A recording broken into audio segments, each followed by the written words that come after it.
All right, so this is the spoiler review for Beetlejuice.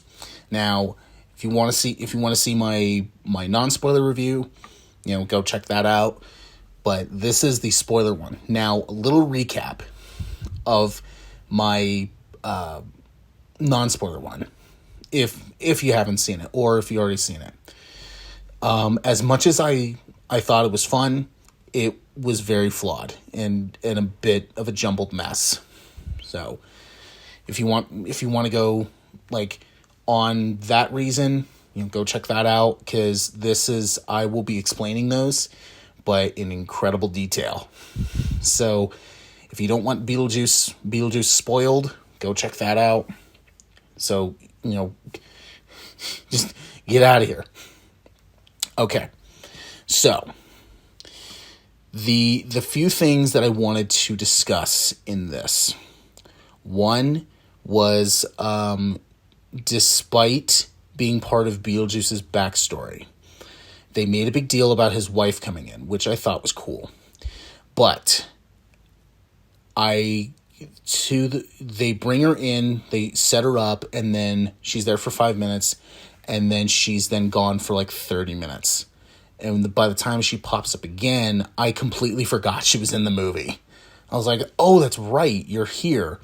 So I kind of wish they did something where, almost like, because what happens is, I think it was Astrid, who's Ortega, who is Ryder's daughter. She gets taken to the afterlife, and Lydia and Beetlejuice, or Lydia then calls on Beetlejuice to help her out. I kind of wish there was something there where his wife found out about the deets, and then finds out like, oh, her daughter's here, so let me try to lure them in to then get them both. So I kind of wish that happened, but it doesn't. It's something else where it's like, okay, this is fine, but I think it would have been better, and especially would have given her more screen time and better character development if you did it this way. Because the way they do it, I was kind of going, all right, like this doesn't really seem necessary, but it does open up more about, the spirit world and stuff like that, which then gets me to my next point. As much as I think Ortega is a very talented actress, I feel like her character is very similar to her character in Scream 5 and 6, where I felt like she was very desperate or was kind of an idiot. And here's why. The second she's riding through the town, and then she then crashes and finds a guy who's hanging out in his treehouse, and then she starts talking with him, and this is like 5 minutes after they met. She then goes through her like entire like who she is, and like, yeah, my dad died when I was young. I'm like, hold on, you just met this guy like for 5 minutes and you're already telling him your life story? Why are you doing that? Like, why? You just met this guy. And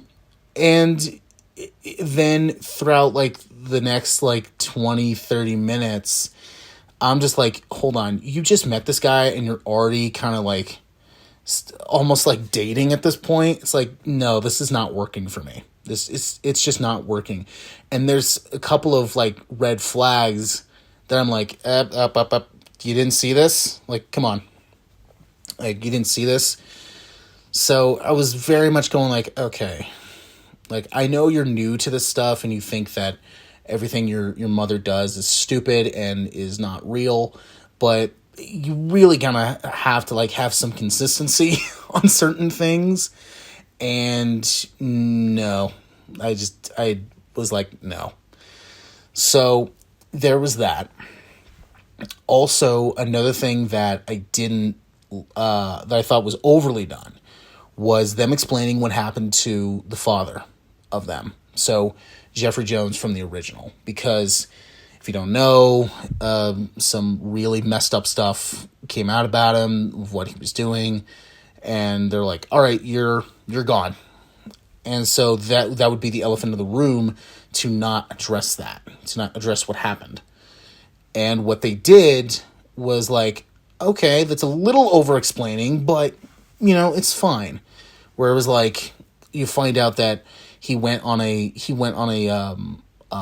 plane, and then the plane crashed, and then but he survived it, and then he got killed by sharks. It's like, okay, it's a little too much, but okay, it's fine. All right. But then they follow his corpse in the afterlife. And I was like, okay, you don't really need to be here. You're not really serving a good point or a good purpose why you're continuing with this. And I'm like, I feel like a lot of this was just to pad out time. And another thing that I thought I didn't like was that it was a kind of slow paced. And there were some parts in there where I'm like, take this out, put more of this in. And I think this would have been a little better. Like what I mentioned, they could have taken all this explanation stuff and like overly done about the father and concentrated more on Monica Bellucci, or Beetlejuice's wife, being in it more and having a bigger role. Because that's another thing I didn't like, is that this movie is constantly trying to balance an act where they're fighting a plot, where the plots are Lydia saving was it Astrid Astrid from the afterlife, and then there's the other plot where Beetlejuice is being chased by his wife, and it's constantly doing this juggling act, or it's like putting two things on a weighing machine, and it's constantly like moving up and down,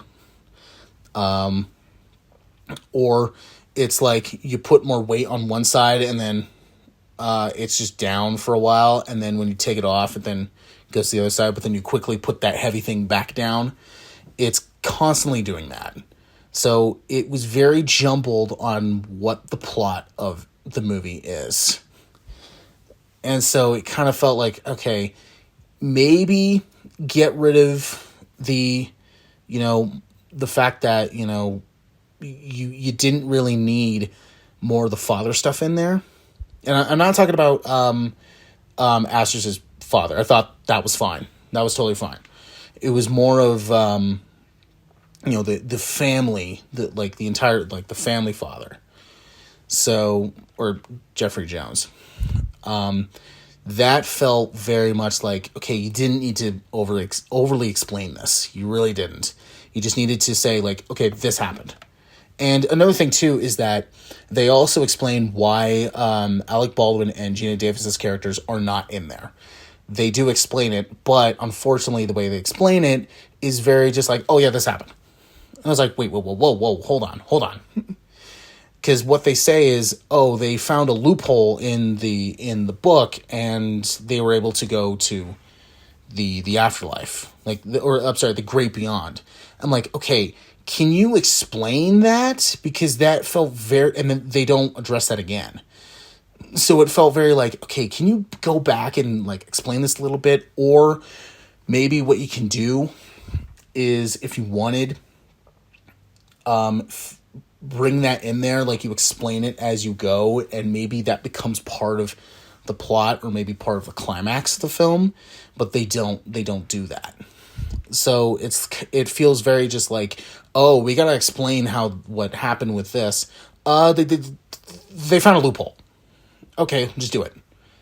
But they don't go anything past that. So I'm more wondering, okay, what is this loophole? Because maybe you guys can use it to your advantage, but they don't. They just say that and then they just move on. So it felt very okay, I feel like you did that on the day of. You had everything, and then you forgot that, and then the day you started shooting it, you just said, screw it, and just put that in there. That's how it felt, at least to me. I did like how they expanded upon the afterlife, where instead of the 3-4 locations from the original, you actually get more. Like you see a train station. So I thought that was kind of cool. So you can definitely tell, okay, maybe in the 30 plus years since the original, maybe the afterlife has grown a little bit more, but you could say that, but then again, you're just going, wait a minute, hold on. People have been, dying for centuries. And now they have a train station. 30 years, they just went okay, now they have a train station.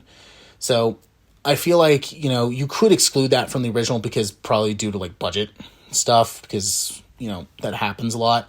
But with here, it was all right, let's put this. So it's okay, if you look past it, if you look past the whole, wait a minute, hold on.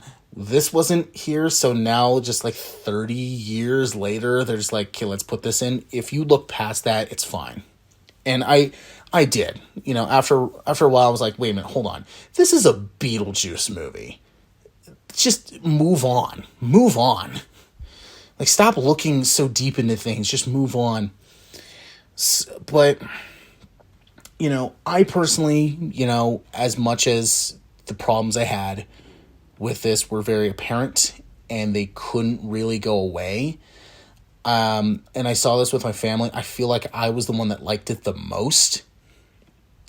And because they really weren't telling me what stuff they liked about it. They were just more talking about what they didn't like.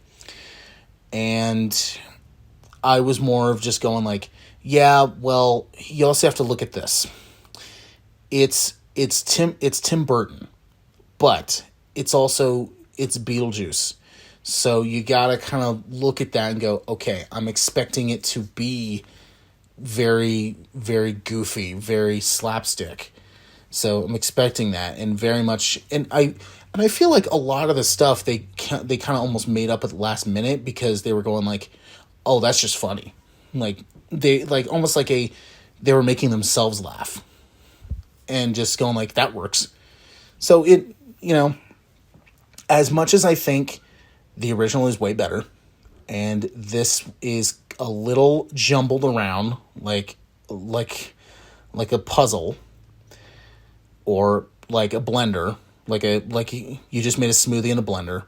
I still think this is was a fun watch, despite being jumbled. It's still a fun watch, but definitely lower your expectations going into it. And I think if you do that, you will like the film. So I gave it a high average, just for that. So, see, it's one of those things where you have to see it and make up your own mind, and just have fun with it. So if you lower your expectations for it, I think you'll have a good time.